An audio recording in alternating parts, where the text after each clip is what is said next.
The inspector is going to provide us more detailed information about a particular track or event that we have selected. So what it is showing is going to be context sensitive. And let's go ahead and just take a look at some of the different areas and functions that are available within the inspector. Now, as we've seen, we can click on the I button here up above to access the inspector. We can also use F4 on the QWERTY keyboard. And right now we have a audio track selected, and it may seem like there's a whole bunch going on here, but we're going to break this down in just a second.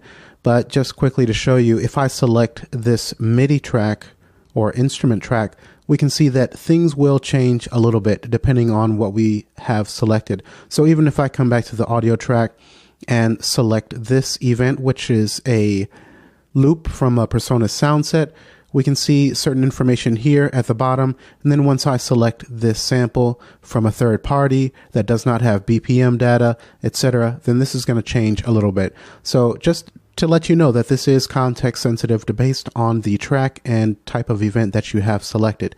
But let's go ahead and dig into some of what's going on in the inspector. Now, covering each individual parameter in detail is a bit beyond the scope of this tutorial, but what I'm going to try to do is show you the most important things that will help you in creating a track and your mixes. So up at the very top, we have this button here that we can click on to access the color palette and change the color of our entire track. We then have the track name, so if I double click on there, we can rename that.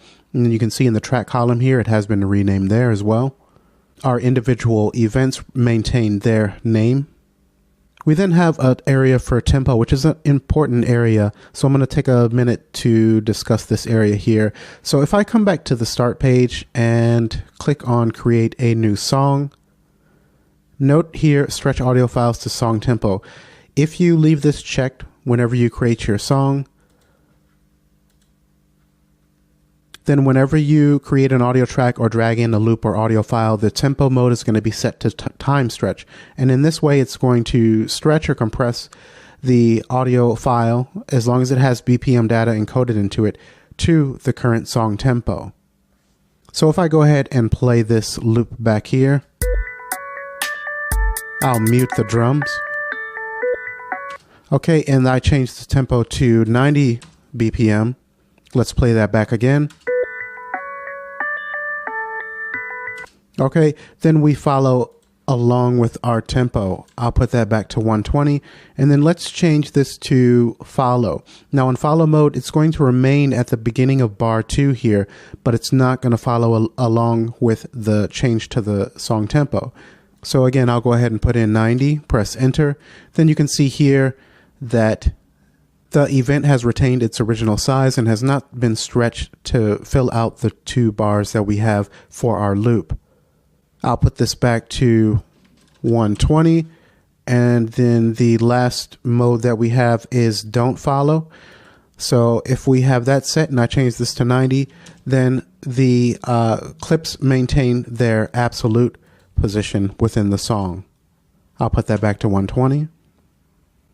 And let's go ahead and return that back to time stretch. And the other that you want to pay attention to is the time stretch algorithm that's being used for the track. So currently it's set to drums, but that is definitely not a drum loop. So you want to come in here and choose a different sound. You've got proformant and monophonic formant. So that loop that's playing back is kind of a melody, so we'd probably want to try the monophonic, but you can experiment with both to see which gives you the best results.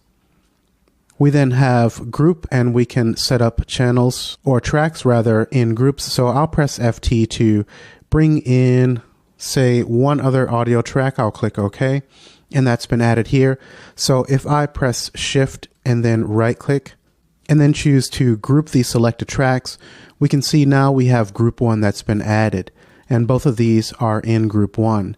So in this way, if I arm for record, they're both armed. If I solo, they're both soloed, and so on. And then this area just provides a way to manage the group. We can rename the group, and we can choose to remove individual tracks from the group as well. I'll go ahead and remove this. And I'm going to select this track and press Shift-T to remove it out. And let's select our original track here. and move on. So next we have layers. We can add layers to our tracks, and we can choose if those layers and the events in those layers follow along with our original track.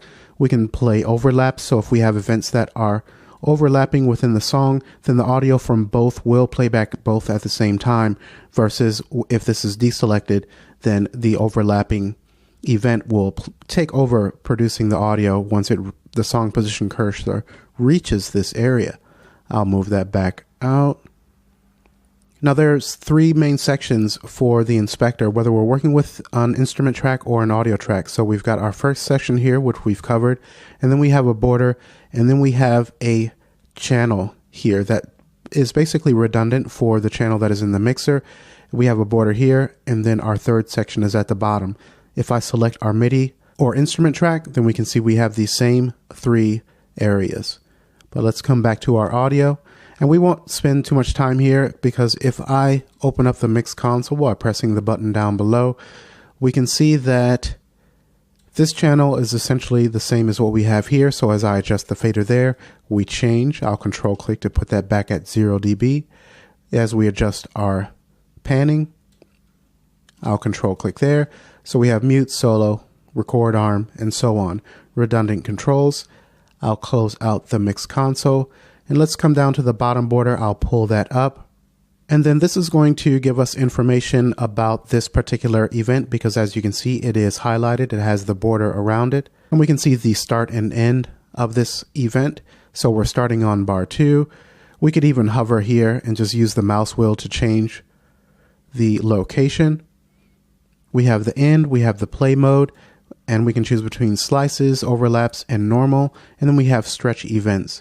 And this is the information that's going to show. This is in particular is a loop from the PreSonus sound pack. And now I have this other audio event here to show you that once I select this is just an audio sample that I brought in, and it doesn't have BPM data encoded into it or anything like that.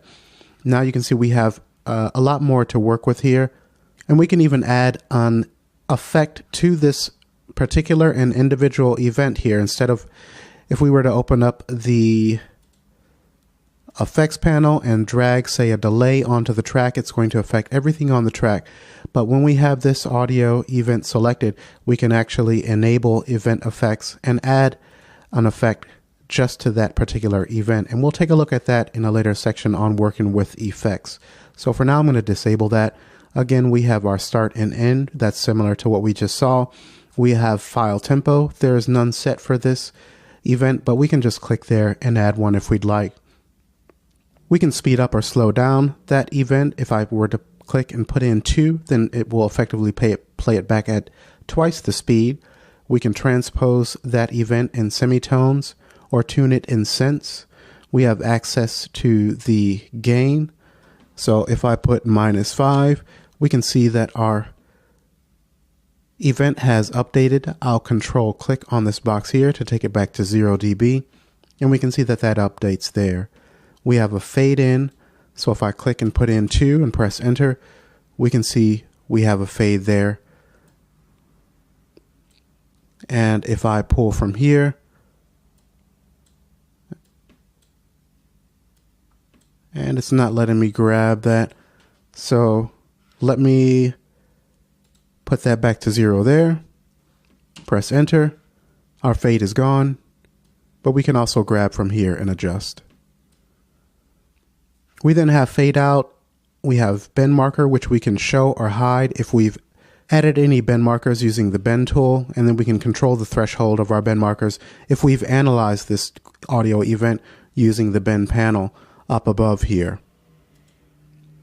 Okay, so let's go ahead and pull this border back down, and we'll pull this one back down as well.